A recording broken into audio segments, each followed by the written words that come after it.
नमस्कार, आप देख रहे हैं 4 PM और मैं हूं आपके साथ निधि तिवारी। 2024 में लोकसभा चुनाव होने हैं, लेकिन उससे पहले इसी साल कई राज्यों में विधानसभा चुनाव भी होने हैं। इसी क्रम में साल के अंत में छत्तीसगढ़ में भी विधानसभा चुनाव होने जा रहा है, जिसे लेकर सभी राजनीतिक पार्टियों ने कमर कस ली है। विधानसभा चुनाव से पहले कांग्रेस और भारतीय जनता पार्टी दोनों के ही दिग्गज नेताओं ने अपनी पूरी ताकत झोंक दी है और कल भी कुछ ऐसा ही नजारा देखने को मिला, जब एक ओर गृह मंत्री अमित शाह ने छत्तीसगढ़ में जनसभा की, तो वहीं दूसरी ओर राहुल गांधी भी रायपुर पहुंचे और एक विशाल जनसभा का आयोजन हुआ। इस दौरान गृह मंत्री अमित शाह ने राहुल गांधी से एक सवाल पूछा। इसके बाद राहुल गांधी ने भी जनसभा को संबोधित करते हुए अमित शाह को करारा जवाब दे दिया। जी हाँ, तो क्या कहा है अमित शाह ने, पहले वो सुनिए, फिर राहुल गांधी ने कैसे जवाब दिया है उस पर आते हैं। सुनिए अमित शाह का बयान। राहुल बाबा आए हैं यहां पर, कुछ न कुछ बोलकर जाएंगे यहां से। राहुल बाबा, आपने छत्तीसगढ़ के मेरे आदिवासी भाइयों को क्या दिया, इसका हिसाब जरा मेरे आदिवासी भाइयों को दीजिए। तो अमित शाह ने पूछा है कि राहुल बाबा, आपने मेरे छत्तीसगढ़ के आदिवासी भाइयों को दिया क्या। अब अमित शाह का ये बयान आया ही था कि उधर राहुल गांधी ने भी तुरंत इसका जवाब दे दिया, क्योंकि एक और जहां अमित शाह की रैली थी, उसके तुरंत बाद ही राहुल गांधी ने भी रायपुर में जनसभा को संबोधित किया। और इस दौरान राहुल गांधी ने अमित शाह को जवाब देते हुए क्या कहा, सुनिए। छत्तीसगढ़ में किसानों को धान के लिए सही दाम दिया और आज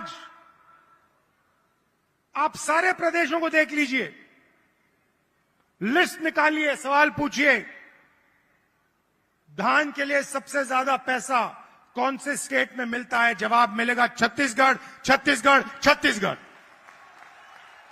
और प्रधानमंत्री जी यहां आए थे, मुझे याद है, बीजेपी के सब नेता आए थे और कहा था कि कांग्रेस पार्टी इस वायदे को पूरा नहीं कर सकती है। कहा था पैसा नहीं है। हमने साफ दिखा दिया, पैसा है और वायदा पूरा हमने कर दिया।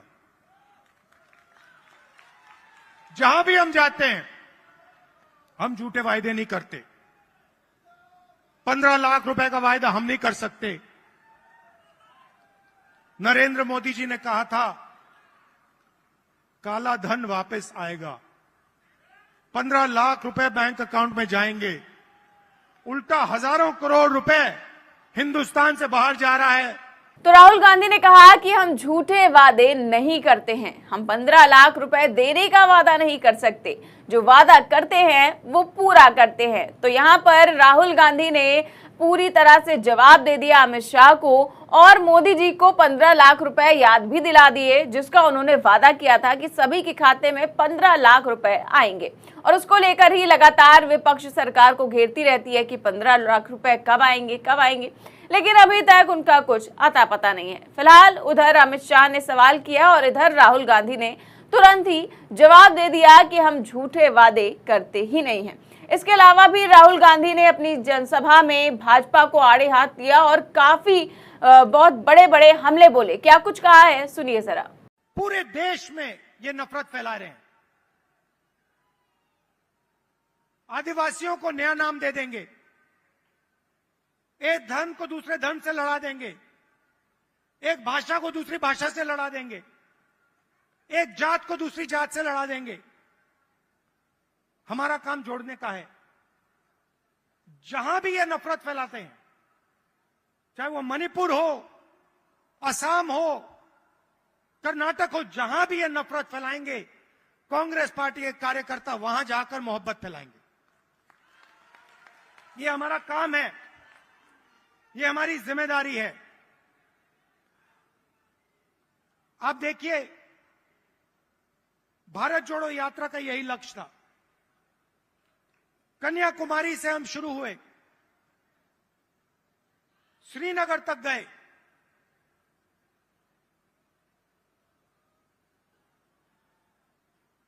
मीडिया में इन्होंने बीजेपी के लोगों ने हर रोज ये कुछ ना कुछ उल्टा सीधा बोलते हैं, नफरत फैलाते हैं। भारत जोड़ो यात्रा ने पूरे हिंदुस्तान को जोड़ने का काम किया। हर धर्म को, हर जात को, हर भाषा को हमने याद दिलाया कि आप सबसे पहले हिंदुस्तानी हो और आप सबको एक साथ मिलकर मोहब्बत के साथ, इज्जत के साथ रहना है। यह यात्रा का मैसेज था और यह बहुत गहरा मैसेज था, नया मैसेज नहीं था, बहुत पुराना मैसेज है। सदियों से यहां पे छत्तीसगढ़ में और बाकी प्रदेशों में लोगों ने यह मैसेज दिया है। तो राहुल गांधी ने बीजेपी की नफरत वाली राजनीति को लेकर भी हमला बोला। उन्होंने कहा कि पूरे देश में बीजेपी के लोग नफरत फैला रहे हैं, लेकिन ये जहां जहां नफरत फैलाएंगे हम वहां जाकर मोहब्बत फैलाएंगे। तो इस तरह से राहुल गांधी ने जो है वो अमित शाह को घेरा और साथ ही साथ पूरी भारतीय जनता पार्टी को भी घेरा।